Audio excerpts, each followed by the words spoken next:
Welcome to ITV. ముందుగా headlines చూద్దాం.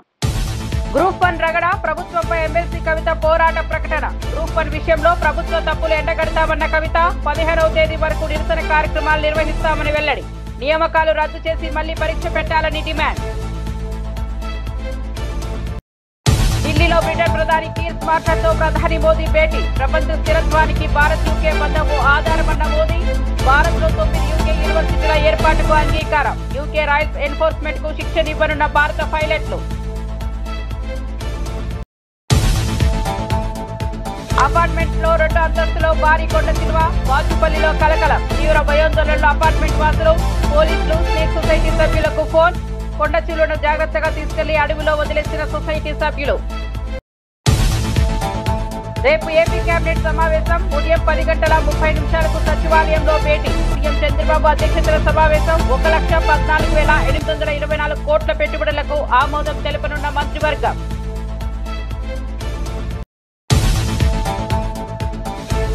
విశాఖలో నేడు హోరాహోరీ. దక్షిణాఫ్రికాతో భారత్ అమీతుమి. మహిళల వన్డే ప్రపంచ కప్ లో జోరు మీదున్న టీమిండియా. సఫారీ జట్టుపై గెలిచి హ్యాట్రిక్ గెలుపు సాధించాలని చూస్తున్న టీమిండియా. ఇక వార్త వివరాల్లోకి వెళ్తే, తెలంగాణ ఉద్యానవన రంగ అభివృద్ధికి దిశానిర్దేశకంగా నిలిచే perspective plan for horticultural in Telangana 2035 పుస్తకాన్ని సీఎం రేవంత్ రెడ్డి ఆవిష్కరించారు. కొండా లక్ష్మణ్ తెలంగాణ ఉద్యానవన విశ్వవిద్యాలయం రూపొందించిన ఈ పుస్తకాన్ని సచివాలయంలో జరిగిన కార్యక్రమంలో విడుదల చేశారు. రాష్ట్ర ఉద్యానవన రంగంలో ఉత్పత్తి, ఎగుమతులు, పరిశోధన, సాంకేతికత, రైతుల ఆదాయ అభివృద్ధి వంటి అంశాలను సమగ్రంగా చర్చించే ప్రణాళిక ఇది. ఈ సందర్భంగా సీఎం రేవంత్ రెడ్డి మాట్లాడుతూ, తెలంగాణ వాతావరణం, నేల నిర్మాణం ఉద్యాన పంటలకు అనుకూలమైందని, దీనిని ఉపయోగించి రైతుల ఆదాయం రెట్టింపు చేయడం ప్రభుత్వ లక్ష్యమని తెలిపారు. ఆధునిక పద్ధతులు, సాంకేతికతలతో ఉద్యాన రంగాన్ని బలోపేతం చేయడానికి ప్రభుత్వం పూర్తిస్థాయి మద్దతు అందిస్తోందని హామీ ఇచ్చారు. రైతు ప్రాధాన్యతతో తెలంగాణ వ్యవసాయ దిశను కొత్త స్థాయికి తీసుకెళ్తామని సీఎం రేవంత్ రెడ్డి స్పష్టం చేశారు. ప్రపంచవ్యాప్తంగా నెలకొన్న అనిశ్చిత పరిస్థితుల్లో భారత్, యునైటెడ్ కింగ్డమ్ మధ్య భాగస్వామ్యం ప్రపంచ స్థిరత్వానికి, ఆర్థిక ప్రగతికి ఒక ముఖ్యమైన స్తంభంలా నిలుస్తోందని ప్రధానమంత్రి నరేంద్ర మోదీ స్పష్టం చేశారు. యూకే ప్రధాని కీర్ స్టార్మర్తో గురువారం రాజ్భవన్లో జరిగిన భేటీ అనంతరం ఆయన మాట్లాడారు. ఈ సమావేశంలో ఇరు దేశాల మధ్య రక్షణ, విద్య, వాణిజ్యం వంటి కీలక రంగాల్లో సంబంధాలను మరింత బలోపేతం చేసే దిశగా పలు కీలక నిర్ణయాలు తీసుకున్నారు. రక్షణ రంగంలో ఇరు దేశాలు ఒక చారిత్రాత్మక ఒప్పందానికి వచ్చాయి. ఈ ఒప్పందం ప్రకారం భారత వాయుసేనకు చెందిన ఫ్లయింగ్ ఇన్స్ట్రక్షన్లు యూకేలోని రాయల్ ఎయిర్ ఫోర్స్ లో శిక్షకులుగా పనిచేయనున్నారు. ఇది ఇరు దేశాల సైనిక సహకారంతో ఒక కొత్త అధ్యయనమని విశ్లేషకులు భావిస్తున్నారు. అదేవిధంగా విద్యారంగంలోనూ భారీ ముందడుగు పడింది. యూకేకు చెందిన 9 ప్రముఖ విశ్వవిద్యాలయాలు తమ క్యాంపస్లను భారత్లో ఏర్పాటు చేసేందుకు ముందుకొచ్చాయి. ఇటీవల సౌతాంప్టన్ యూనివర్సిటీ గురుగ్రామ్లో తన క్యాంపస్ ను ప్రారంభించిందని, తొలి బ్యాచ్ విద్యార్థులు ప్రవేశాలు కూడా పొందారని ప్రధాని మోదీ సంతోషం వ్యక్తం చేశారు. बीते वर्षों में आप सभी बिजनेस लीडर्स के निरंतर प्रयासों से ये forum Bharat UK strategic partnership के एक महत्वपूर्ण स्तंभ के रूप में उभरा है।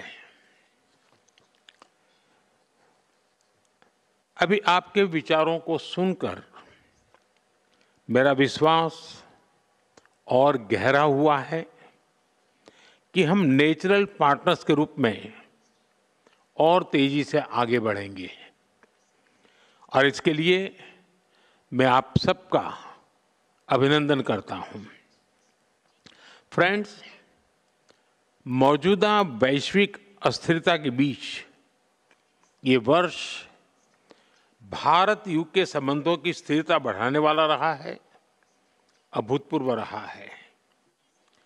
इस वर्ष जुलाई में मेरी यूके यात्रा के दौरान हमने comprehensive economic and trade agreement यानी सीटा पर हस्ताक्षर किए थे।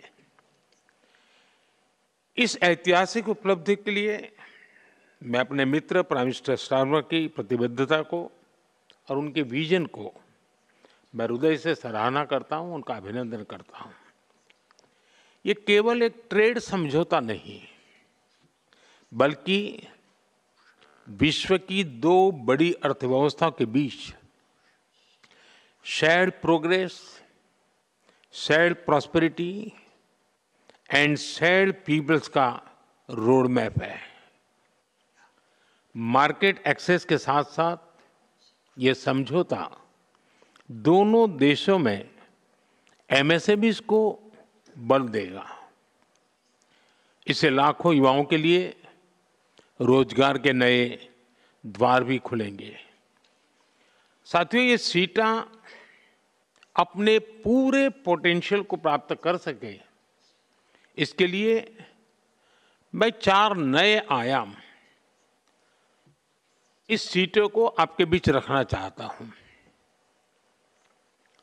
తెలంగాణలో గ్రూప్ 1 నియామకాల వ్యవహారంలో ప్రభుత్వ వైఫల్యాలను ఎత్తి చూపుతూ ప్రభుత్వంపై ఒత్తిడి పెంచేందుకు వరుస ఆందోళన కార్యక్రమాలను చేపట్టనున్నట్లు ఎమ్మెల్సీ కల్వకుంట్ల కవిత ప్రకటించారు. సోమాజిగూడ ప్రెస్ క్లబ్ లో గ్రూప్ 1 అంశంపై నిర్వహించిన రౌండ్ టేబుల్ సమావేశం అనంతరం ఆమె మీడియాతో మాట్లాడారు. ఈ నెల 15న డివిజన్ బెంచ్ వెలువరించబోయే తీర్పు విద్యార్థుల భవిష్యత్తును నిర్ణయిస్తుందని కవిత పేర్కొన్నారు. అందుకే ఆ రోజు వరకు ప్రభుత్వంపై ఒత్తిడి కొనసాగించేందుకు వివిధ కార్యక్రమాలను రూపొందించినట్లు స్పష్టం చేశారు. విద్యార్థి అమరవీరుల సాక్షిగా తమ పోరాటాన్ని ప్రారంభించామని ఆమె గుర్తు చేశారు. గ్రూప్ 1 నోటిఫికేషన్ విడుదలైన నాటి నుంచి ఫలితాలు వెలువడే వరకు ప్రతి దశలోనూ ప్రభుత్వం తప్పులు చేసిందని కవిత తీవ్రంగా విమర్శించారు. ఈ అంశాన్ని తాను శాసన మండలిలో ప్రస్తావించినప్పటికీ ప్రభుత్వం నిర్లక్ష్యంగా వ్యవహరిస్తోందని ఆరోపించారు. ప్రభుత్వ వైఫల్యాలను ఎండగట్టడమే లక్ష్యంగా ఈ రౌండ్ టేబుల్ సమావేశాన్ని ఏర్పాటు చేసినట్లు వివరించారు. దగ్గర కార్యక్రమం తీసుకున్నాం. ఈ రోజు రౌండ్ టేబుల్ పెడతా ఉన్నాం. రేపు అశోక్ నగర్ పిల్లర్ నంబర్ 21 దగ్గర వంట వార్పును కూడా చేయబోతా ఉన్నాం. అంటే ఎట్లా అయితే తెలంగాణ ఉద్యమం చేసి అటు ప్రభుత్వాన్ని ఇటు ప్రజలను నిరంతరం ఆ సమస్య పట్ల వారు అవగాహనతో జాగరూకతతో ఒక కన్సర్న్తో చూసే విధంగా చేయాలనో, ఎట్లయితే తెలంగాణ సొసైటీ మొత్తం అటెన్షన్ కూడా డ్రా చేయాలనో ఆ ప్రయత్నం తెలంగాణ జాగృతి చేయబోతా ఉందని మీ అందరికి కూడా నేను మనవి చేస్తూ ఉన్నాను. అందులో భాగం ఖచ్చితంగా మీరు చేసేటటువంటి న్యాయ పోరాటంలో మీ సోదరిగా తప్పకుండా మీకు అండగా ఉంటానని కూడా నేను తెలియజేస్తూ ఉన్నాను. ఒక గ్రూప్ 1 వాళ్ళే కాదు, అనేక మంది అప్రోచ్ అయినప్పుడు ఎప్పుడైనా కూడా తెలంగాణ జాగృతి వారికి అండగా నిలబడ్డటువంటి విషయాన్ని మీకు ఈ సందర్భంగా తెలియజేస్తూ ఉన్నాను. చాలా సందర్భాల్లో నేను ఫోటోలు తీసుకొని చేసినటువంటి అంశాలని అన్నీ కూడా పబ్లిక్గా చెప్పం. ఎందుకంటే కొన్ని గోప్యంగా ఉంచాలి.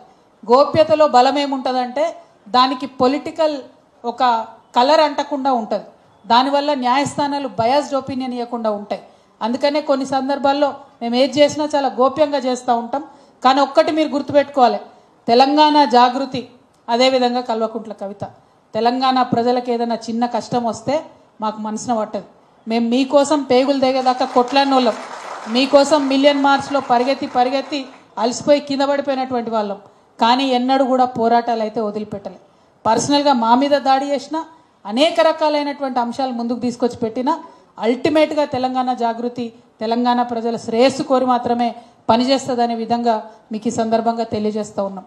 అటవీ ప్రాంతాల్లో నిర్మానుష్య ప్రదేశాల్లో కొండ చిలువలు కనిపించడం సాధారణం. అయితే బాచుపల్లిలోని ఓ అపార్ట్మెంట్లో భారీ కొండ చిలువ ఒకటి ప్రత్యక్షం కావడంతో స్థానికులు తీవ్ర భయాందోళనకు గురయ్యారు. ఏకంగా 2వ అంతస్తులోకి గదిలోకి కొండ చిలువ దూరడం ఆ అపార్ట్మెంట్ వాసులను వణికించింది. వెంటనే పోలీసులకు స్నేక్ సొసైటీ సభ్యులకు ఫోన్ చేసి సమాచారం అందించగా వారు వచ్చి కొండ చిలువలను జాగ్రత్తగా పట్టి వెళ్లారు.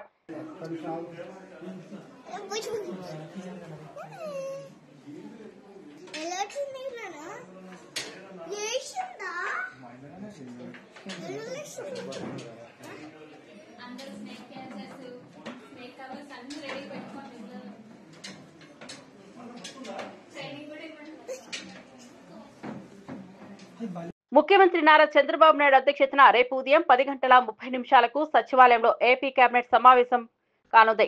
దేశ చరిత్రలో ఏపీలో అతిపెద్ద విదేశీ ప్రత్యక్ష పెట్టుబడికి ఆమోదం తెలపనుంది. కేబినెట్ 87,520 కోట్లతో విశాఖలో రైడెన్ ఇన్ఫోటెక్ డేటా సెంటర్ ఏర్పాటుకు ఆమోదం తెలపనున్న మంత్రివర్గం రేపటి కేబినెట్ లో మొత్తంగా 1,14,824 కోట్ల పెట్టుబడులకు ఆమోదం లభించనుంది.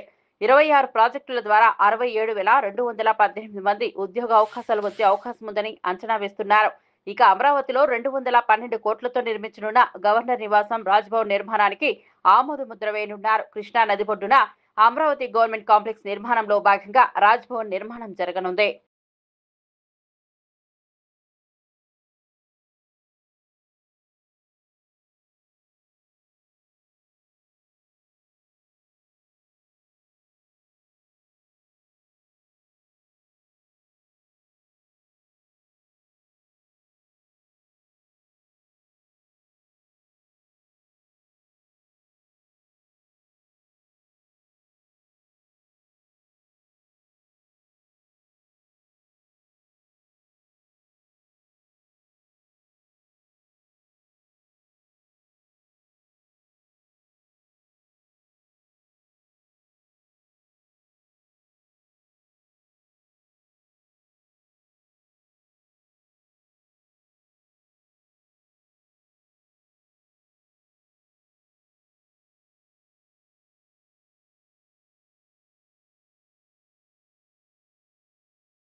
ఏలూరులో జీవి మాల్ వద్ద ఉన్న ఎస్ఆర్ వైన్ షాప్ లో మద్యం తాగిన వ్యక్తి అనుమానాస్పదంగా మృతి చెందారు. ఈ ఘటనతో స్థానికుల్లో ఆందోళన నెలకొంది.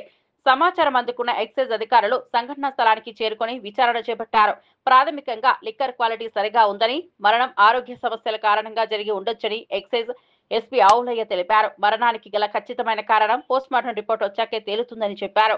మద్యం నమూనాలను సేకరించి ప్రయోగశాలకు పంపించామని వివరించారు. రాష్ట్ర వ్యాప్తంగా కల్తీ మద్యం విక్రయాలపై పహారా పెంచామని, ప్రతి కేసును సీరియస్ గా తీసుకుంటామని స్పష్టం చేశారు. ప్రజలు నమ్మకమైన వైన్ షాపులోనే మద్యం కొనాలని ఎక్సైజ్ అధికారులు సూచించారు. చూశాను, పోలీసు గారు కూడా వచ్చారు. మేము శాంపుల్స్ కూడా తీస్తాం. తర్వాత లిక్కర్ అనేది పర్ఫెక్ట్ క్వాలిటీ ఉంటుంది. అంటే ఈ వ్యక్తి ఏమన్నా అనారోగ్య కారణాల వల్ల లేదంటే మధ్యలో తాగుతూ కొంతమంది స్ట్రోక్ వచ్చి చనిపోవడం జరుగుతుందండి. ఏదైనా వాస్తవం విజరా రిపోర్ట్లో పోస్ట్ మార్టం రిపోర్ట్లో తెలుసు. శాంపిల్స్ ఏమైనా చేస్తారు సార్? శాంపిల్ ఏమైనా తీసుకెళ్తారా? శాంపిల్స్ ఏమైనా సేకరిస్తారా? ఏం శాంపిల్స్ ఇప్పుడు తీస్తామండి సార్. ఇప్పుడు ఇక్కడ పర్మిట్ రూమ్ కి పర్మిషన్ ఉందండి? పర్మిషన్ ఉంది. పర్మిట్ రూమ్ కి లైసెన్స్ ఫీజు కూడా కట్టాడు, పర్మిషన్. హైకోర్టు ఇటీవల బీసీ రిజర్వేషన్లకు సంబంధించిన స్టే తీర్పు జారీ చేయడం దేశీయ రాజకీయ దృష్ట్యా దురదృష్టకరమైనదిగా ప్రభుత్వ విప్ ఆది శ్రీనివాస్ పేర్కొన్నారు. రేవంత్ రెడ్డి నాయకత్వంలో ఇంకా కాంగ్రెస్ ప్రభుత్వం బీసీ హక్కుల కోసం నిరంతరంగా యుద్ధం సాగించింది. కేంద్రం సహకారం లేకపోయినా గవర్నర్ అప్రాంతీయంగా మా ప్రభుత్వం ఒంటరి పోరాటంతోనే ఫలితాలకు కారకమైంది. టెక్నికల్ విషయాలు, అవసరమైన కొలగణన, డెడికేట్ కమిషన్ ఏర్పాటు వంటి అన్ని క్రమాలు పద్ధతి ప్రకారం పూర్తి చేశామన్నారు. ఇప్పుడు హైకోర్టు స్టే వల్ల బీసీ యువతల ఆశలపై దెబ్బ తగిలిందని, వారు ఎదురయ్యే నిరాశలు పరిగణలోనికి తీసుకుని అభ్యర్థించారు. ప్రజలకు, విద్యార్థులకు న్యాయం చేయాలనే తపనతో ప్రభుత్వం అన్ని ఫలితవంతమైన ఛాన్సుల్ని పరీక్షిస్తోందని, అవసరమైతే మరిన్ని లీగల్ స్టెప్స్ తీసుకుంటామని ఆది శ్రీనివాస్ తెలిపారు. బీసీ సమాజానికి వ్యతిరేకంగా ఎవరైనా చర్యలు ఉంటే పార్టీ దృఢంగా నిలబడే ప్రయత్నంలో ఉంటుందని, తక్షణమే పరిష్కారం కోసం ప్రభుత్వం పనిచేస్తోందని స్పష్టం చేశారు. కులగణన చేశాం, డెడికేషన్ కమిషన్ వేశాం, చట్టం ఉభయ సభల్లో కూడా అమలు చేసుకొని ముందుకు పోతున్నటువంటి సందర్భం మా బీసీ బిడ్డలందరూ కూడా నోటికాడికి వచ్చిన బుక్కను అందకుండా జరిగిందనేటువంటి బాధతో ఉన్నటువంటి సందర్భంలో మాట్లాడుతున్నటువంటి మాటలుగా ఈరోజు ఒకవేళ బీజేపీ ప్రభుత్వం మేము చేసిన చట్టాలని గౌరవించి మా బీసీ బిడ్డలకు వచ్చేటువంటి ఈ చక్కటి అవకాశాలను వారి షెడ్యూల్ లైన్లో చేర్చిన ఈరోజు ఇలాంటి పరిస్థితి ఉండకపోనేమని ఒక భావన సందర్భంగా వ్యక్తం చేస్తూ, ఓవైపు కేంద్ర ప్రభుత్వం పట్టించుకోలేదు మమ్మల్ని, మరోవైపు గవర్నర్ గారు కూడా మమ్మల్ని పట్టించుకునే సందర్భంలో రాష్ట్రపతి గారిని మా ముఖ్యమంత్రి రేవంత్ రెడ్డి గారి నాయకత్వంలో కలుస్తామంటే కనీసం అపాయింట్మెంట్ కూడా ఇవ్వని సందర్భంలో మేము ఎలాంటి నిరాశ నిస్పృహలకు పోకుండా ఈ రాష్ట్ర ప్రభుత్వం చేతుల్లో ఉన్నటువంటి అన్ని లక్ష్యాలను ఒకటి ఒకటి తీసుకొని ముందుకు పోతున్నటువంటి సందర్భం బీసీ సమాజం గుర్తించిన వేళ ఈరోజు స్టే రావడం, ఎన్నికల ప్రక్రియ ప్రారంభమైన తర్వాత నామినేషన్ ఈరోజు మొదలవుతున్నటువంటి సందర్భంలో అనేక మంది నామినేషన్ కూడా వేయడానికి వస్తున్నటువంటి సందర్భంలో ఈ విధంగా రావడం బాధాకరంగా ఈ సందర్భంగా భావిస్తూ, అయినా మేము న్యాయ పోరాటాన్ని ఆపమనే మాటని సందర్భం చెప్తూ మా ముఖ్యమంత్రి రేవంత్ రెడ్డి గారు, కాంగ్రెస్ పార్టీ ప్రభుత్వం, కాంగ్రెస్ పార్టీ కూడా రాహుల్ గాంధీ గారి ఆలోచన మేరకు మల్లికార్జున గారి నాయకత్వంలో, మహేష్ కుమార్ గౌడ్ గారి నాయకత్వంలో న్యాయ పోరాటం చేస్తాం. 42% రిజర్వేషన్తోనే ముందుకు పోవడానికి కోసం ఈ ప్రభుత్వం ఖచ్చితంగా నిలబడుతున్న మాట సందర్భం చెప్తూ, ఓవైపు బీఆర్ఎస్, మరో బీజేపీ ఈ 42% రిజర్వేషన్ అమలుకు ముందుకు రాకపోవడం వల్లనే ఇలాంటి పరిస్థితి వచ్చిందనే మాట సందర్భంగా భారతీయ జనతా పార్టీ రాజకీయ కోణంతోనే ఆలోచన చేసి మా బీసీ బిడ్డలకు రిజర్వేషన్ ప్రక్రియను ఫెడరల్ స్ఫూర్తిని రాజ్యాంగ జీసీసీ సదస్సులో బీఆర్ఎస్ వర్కింగ్ ప్రెసిడెంట్ కేటీఆర్ మాట్లాడారు. ఇన్నోవేషన్ అనేది కేవలం టెక్నాలజీ రంగం మాత్రమే పరిమితం కాదని, మంచి పాలనలోనూ సృజనాత్మక మార్పులు తీసుకురావచ్చని సీఎం కేసీఆర్ టీఎస్ఐ పాస్ ద్వారా నిరూపించారని చెప్పారు. ఈ పాలసీ పెట్టుబడుల అనుమతుల్లో పారదర్శకతకు, వేగవంతమైన నిర్ణయాలకు మార్గదర్శకమైందని వివరించారు. న్యూయార్క్ లో కేపీఎంజీ కంపెనీ చైర్మన్లతో మాట్లాడుతూ, ఇలాంటి పాలసీ భారతదేశంలో ఏ రాష్ట్రంలోనూ లేదని నేను చెప్పగా, ఆయన ఇది అమెరికాలో కూడా లేదు అని కేటీఆర్ వెల్లడించారు. టీఎస్ఐ పాస్ వల్ల తెలంగాణ పరిశ్రమల కేంద్రంగా ఎదిగిందని, పెట్టుబడిదారులు నమ్మకంగా రాష్ట్రంలోకి వస్తున్నారని అన్నారు. పాలనలో ఇన్నోవేషన్ చేయగల నాయకుడే ప్రజల భవిష్యత్తును మార్చగలరని కేటీఆర్ వ్యాఖ్యానించారు. Governance Our leader, the first Chief Minister of Telangana, Shri KCR, believed in one simple philosophy. He always told us from day one till the very last day we were in government. He said, move away from putting all the faith and putting all the responsibility on an individual. Go to the institutionalized approach. Instead of relying on an individual, अगर एक individual अच्छा काम कर रहा है, वो जब तक वहां रहेगा, काम ठीक ठाक चलेगा. पर वो individual अगर हट गया वहां से, फिर एक बार you'll have to start from square one. So he always told us, move away from that process where you completely rely on one individual, take the institutional approach. The second thing he said was move away from a people approach to a process approach, institutionalized change. That is something we truly believed in. As a result, the first piece of legislation that we drafted in the new state of Telangana was something called as the TS-IPAS. TS-IPAS stands for Telangana State Industrial Project Approval Self-Certification System. Unlike any other state in India, we are one state which had set a unique benchmark for ease of doing business. If you are a new enterprise starting a business, launching a business in Telangana, you actually don't need an approval from the government. You can hit the ground running. You can start your business on day one without any approval being sought or given by the government. No intervention from local government, no intervention from the state government, or no intervention from any other form of government. This is something that we pioneered and we championed, and as a result, today BC సంక్షేమ సంఘం జాతీయ అధ్యక్షుడు are Krishnaiah వెల్లడించినట్లు ప్రభుత్వ వాగ్దానాలు అమలు కాని పరిస్థితుల్లో వారికి నోటికాడు కూడులాగే బాధ కలిగించిందని ఆయన మండిపడ్డారు. ఆయన మాట్లాడుతూ మాటబద్ధులైన వాగ్దానాలకు బదులుగా మార్పులే లేదని సంస్కరణల కోసం మండల కమిషన్ తరహా శక్తివంతమైన ఉద్యమాలను ప్రారంభిస్తూ రాష్ట్ర స్థాయిలో శక్తివంతమైన నిరసనలకు పిలుపునిచ్చారన్నారు. అవసరమైతే రాష్ట్ర బంద్తో పాటు ఇతర ప్రజాస్వామ్య వేదికల ద్వారా తమ హక్కుల కోసం ఐక్యంగా పోరాడామని స్పష్టం చేశారు. బీసీ సంక్షేమ పథకాల అమలు, ఉద్యోగ నియామకాలు, రిజర్వేషన్లలో నిజాయితీ నిలిపివేయకపోతే సంఘం మరింత తీవ్రమైన కార్యక్రమాలను చేపడుతుందని హెచ్చరిక చేశారు. ప్రజల మద్దతును పొందుతూ శాంతిపూర్వకంగా ఆందోళనలు, ర్యాలీలు, చైతన్య కార్యక్రమాలు చేపట్టి ప్రభుత్వంపై ఒత్తిడి పెంచుతామని చెప్పారు. ఆయన కుటుంబాల మరియు యువతల సంక్షేమం కోసం ఈ పోరు తప్పనిసరి అని పేర్కొని ప్రజల కోసం రాజ్యాంగపరమైన హక్కులను సాధించే వరకు ఉద్యమాన్ని నిలుపుతామని స్పష్టం చేశారు. విఘాతం కలిగిస్తుంది, వాళ్ళ ఆత్మ గౌరవాన్ని దెబ్బతీస్తుంది. నోటికాడి అన్నం ముద్దను ఆపారు. నిన్నటి నుంచి చాలా మంది అడ్వకేట్లు మంచిగా చాలా చక్కగా మాట్లాడారు. దాదాపు చాలా పిటిషన్లు ఉన్నాయి. అన్ని పిటిషన్లను పరిగణనలోకి తీసుకొని విచారణ జరిపి ఇంకా 2 రోజులు టైం తీసుకున్నారు. ఎందుకు మీకు ఆదరబాదరగా స్టే ఇవ్వవలసి వచ్చిందని చెప్పి రాష్ట్ర వ్యాప్తంగా దీని మీద భారీ మూల్యం చెల్లించుకోవాల్సి వస్తుందని హెచ్చరిస్తున్నాం. ఈరోజు సాయంత్రంలోగా ప్రభుత్వ స్పందన ఏంటిదో చూస్తాం. చూసి రాష్ట్ర బంద్ను జరిపి మొత్తం రాష్ట్రాన్ని స్తంభింపజేస్తామని చెప్పి హెచ్చరిస్తున్నాం. మండల కమిషన్ అప్పుడు ఎట్లయితే ఉద్యమం అయిందో, ప్రజా జీవితం ఏ విధంగా అయితే స్పందించిందో అంతకంటే రెట్టింపుగా ఈరోజు బీసీల చైతన్యం వచ్చింది. ఉప్పాడ మత్స్యకారుల సమస్యలపై డిప్యూటీ సీఎం పవన్ కళ్యాణ్ సమగ్ర సమీక్ష నిర్వహించారు. ఉప్పాడ ప్రాంతంలో చేపల వేటను ఆధారంగా చేసుకుని సుమారు 7,193 మత్స్యకార కుటుంబాలు జీవిస్తున్నాయని పేర్కొన్నారు. వేట నిషేధ కాలంలో మత్స్యకారుల ఆర్థిక భారం తగ్గించేందుకు ప్రభుత్వం ప్రతి ఏడాది 20,000 ఆర్థిక సాయం అందిస్తోందని తెలిపారు. ఇటీవల పరిశ్రమల వ్యర్థాల వల్ల సముద్ర జీవావరణం దెబ్బతింటోందని, మత్స్య సంపద తగ్గుతుందనే ఆందోళనను మత్స్యకారులు వ్యక్తం చేసినట్లు పవన్ కళ్యాణ్ వివరించారు.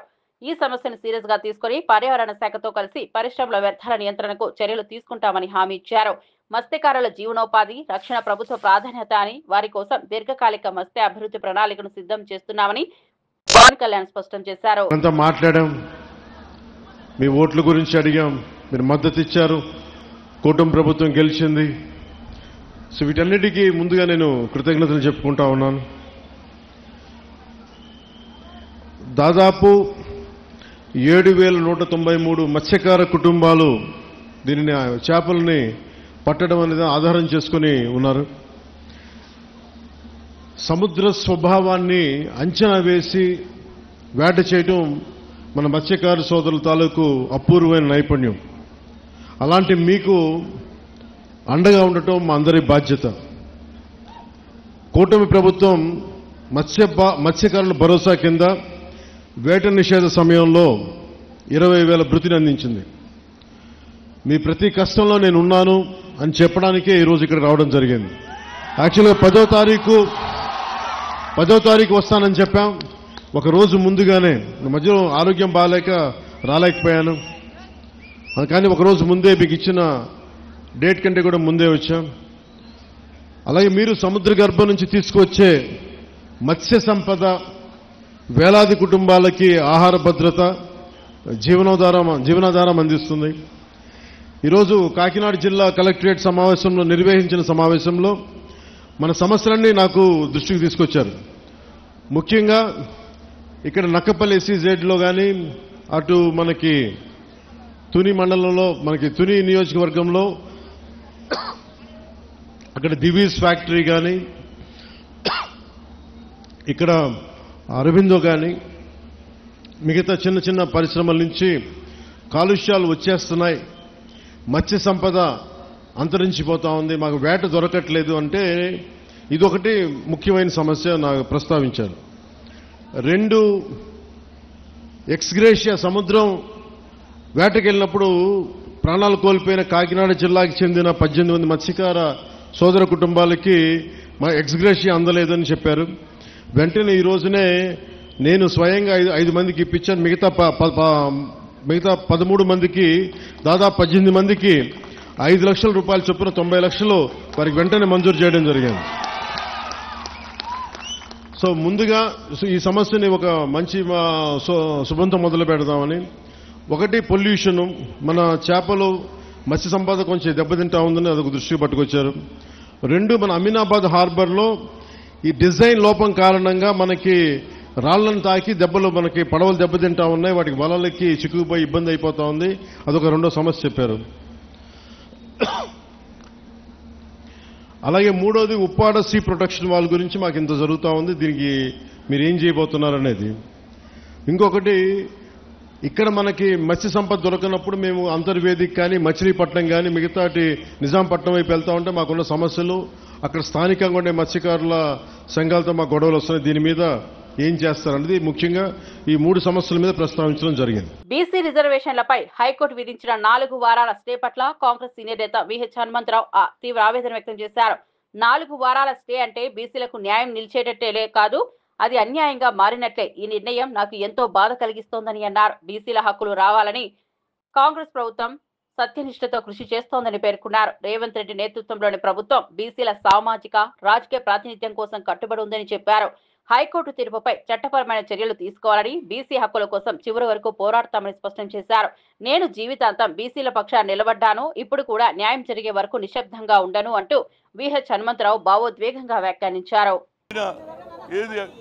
చేంజ్ చేసి కొత్త సార్ తెచ్చుకున్నాడు. ఇవాళ మేము 42% మా రేవంత్ రెడ్డి, అదేవిధంగా మొన్న ప్రభాకర్, అదేవిధంగా మహేష్ కుమార్ గౌడ్, మేమందరం కలిసి, నేను ఓబీసీ ఎంపీస్ కన్వీనర్గా గతంలో IIMలో కూడా రిజర్వేషన్ లేదని సుప్రీంకోర్టు కొట్టేసింది.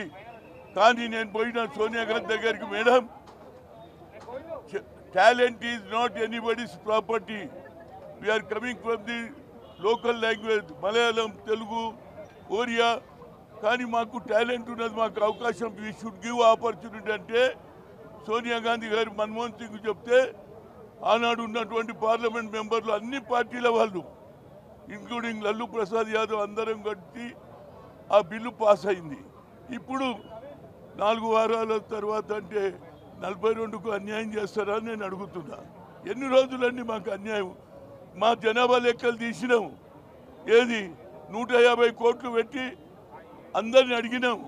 ఇవాళ కొత్తగా వచ్చి ఎవరో వేస్తే మళ్ళీ అంటే ఎలక్షన్ ప్రాసెస్ స్టార్ట్ అయింది. ఇవాళ పొద్దుటి నుంచే జిల్లా పరిషత్, జడ్పీటీసీ, ఎంపీటీసీ అందరు వేస్తున్నారు. మళ్ళీ 4 వారాలు ఆపడం అనేది నిజంగా నాకు చాలా బాధ ఉందండి. అంటే బడుగు బలైన వర్గాలు ఈ దేశంలో బతుకొద్దా, వాళ్ళ వాయిస్ వినొద్దా?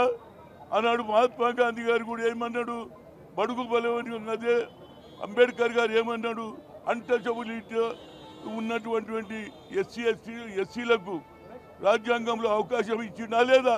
అట్లనే మేము బీసీలకు కూడా మాకున్న 56%. ఇది నిజంగా నాలుగు వారాలంటే ఎలక్షన్ ఆపమంటారా? ఇది ఎక్కడ పంచాయతీ అండి? ఇచ్చేదేదో ఇప్పుడే చెప్పాలి. మళ్ళీ 4 వారాలంటే ఎవడైతే 10 రూపాయలు పెట్టుకొని బస్సులు వచ్చి, రైళ్ళు వచ్చి, ట్యాక్సీలు వచ్చి వాడికి నామినేషన్ వేస్తే వాడి సంగతి ఏంది? ఈ మళ్ళీ పోస్ట్పోన్ 4 అంటే ఇది ఆపమంటున్నారు. ఇది ఆపడం న్యాయం కాదండి. 4 తర్వాత మీ నిర్ణయం అంటే నిజంగా నేను ఒక సినిమా చూసిన వాదే పే వాదాలు ప్రతిసారి పోస్ట్పోన్ చేయడం అనేది ఇది ఆనవాయితీ అయిందా అని అడుగుతున్నా. ఏదైనా నిర్ణయం ఒక పేదవాడు వస్తాడు, ఎన్ని రోజులని రోడ్ల మీద వానల తడుచుకుంటూ వచ్చి కోర్టుకు వస్తాడు, ఆఖరికి సొమ్ములు కూడా అమ్ముకుంటాడు. కనుక 4 వారు ఏదో ఇవ్వాలని నిర్ణయం ఇచ్చినుంటే మేము సంతోషపడేవాళ్ళం. నేను న్యాయ వ్యవస్థ మీద తప్పంటలేను, కానీ న్యాయ వ్యవస్థలో కూడా మార్పు రావాలి. మా వాళ్ళు తక్కువ ఉన్నారు, బడుగు బలైన వర్గాలకు అదే రాహుల్ గాంధీ అన్నాడు. సచివాలయంలో హ్యామ్ రోడ్ల నిర్మాణంపై మంత్రి కోమటిరెడ్డి వెంకటరెడ్డి ఆధ్వర్యంలో కీలక సమావేశం జరిగింది. ఈ సమావేశంలో డిప్యూటీ సీఎం బట్టి విక్రమార్క పాల్గొన్నారు. రాష్ట్ర వ్యాప్తంగా హ్యామ్ ప్రాజెక్టుల పురోగతిపై చర్చిస్తూ పనుల నాణ్యత, సమయపాలన, నిధుల విడుదల అంశాలపై సమగ్ర సమీక్ష నిర్వహించారు. సమావేశానికి స్పెషల్ సిఎస్ వికాస్ రాజ్, ఆర్ఎండ్బి శాఖ ఉన్నతాధికారులు, ఇంజనీర్లు హాజరయ్యారు. మంత్రి కోమటిరెడ్డి మాట్లాడుతూ రోడ్ల నాణ్యతకు ప్రాధాన్యం ఇవ్వాలని, ఎక్కడా లోపాలు తలెత్తకుండా అధికారులు క్షుణ్ణంగా పర్యవేక్షించాలని ఆదేశించారు. హ్యామ్ ప్రాజెక్టులు పూర్తయితే రాష్ట్ర రవాణా సౌకర్యాలు మరింత మెరుగుపడతాయని తెలిపారు. డిప్యూటీ సీఎం బట్టి విక్రమార్క కూడా ప్రజల సౌకర్యాల కోసం ప్రాజెక్టులు వేగంగా పూర్తవ్వాలనే సూచనలు ఇచ్చారు.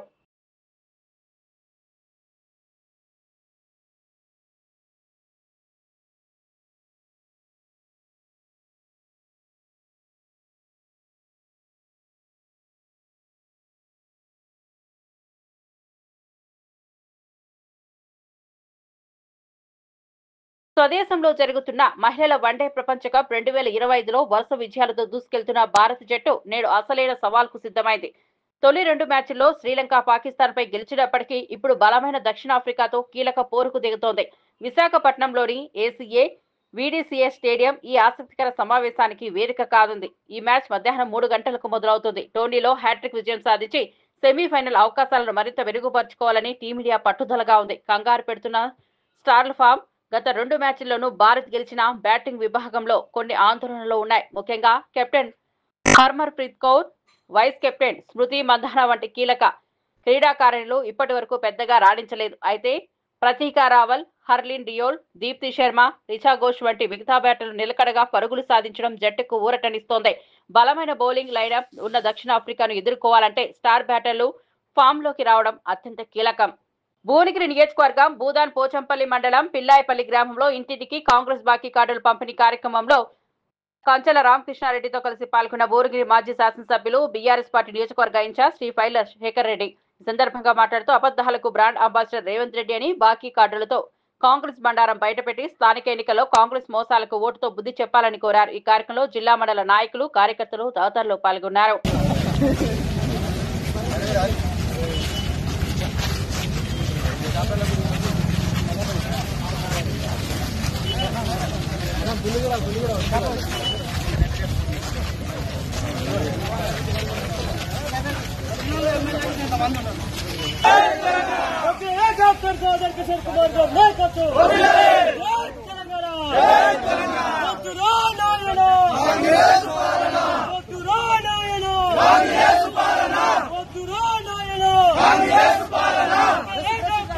కిషోర్ కుమార్ గారు నాయకత్వం. జై తెలంగాణ, జై తెలంగాణ.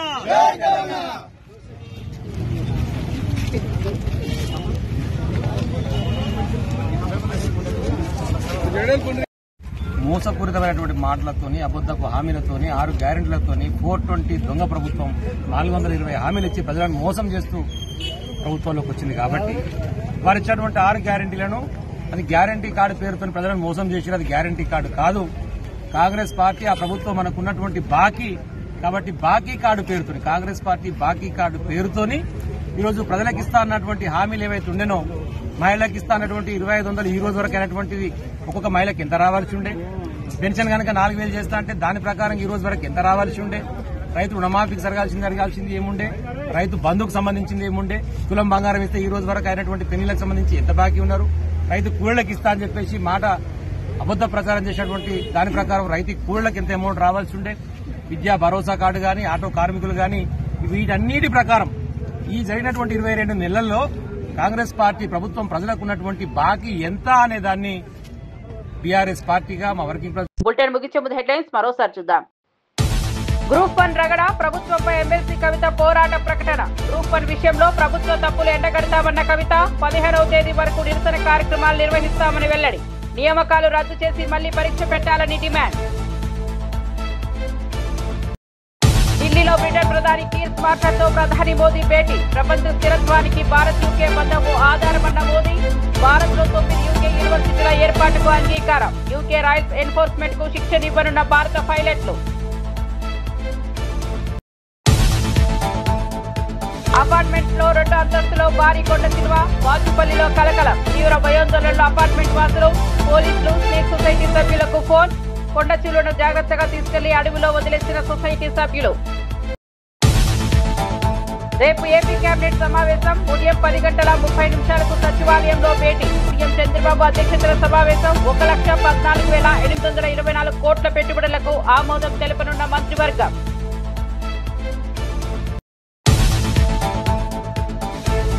విశాఖలో నేడు హోరాహోరీ. దక్షిణాఫ్రికాతో భారత్ అమీతుమి. మహిళల వన్డే ప్రపంచ కప్ లో జోరు మీదున్న టీమిండియా. సఫారీ జట్టుపై గెలిచి హ్యాట్రిక్ గెలుపు సాధించాలని చూస్తున్న టీమిండియా. మరిన్ని అప్డేట్స్ కోసం చూస్తూనే ఉండండి ITV.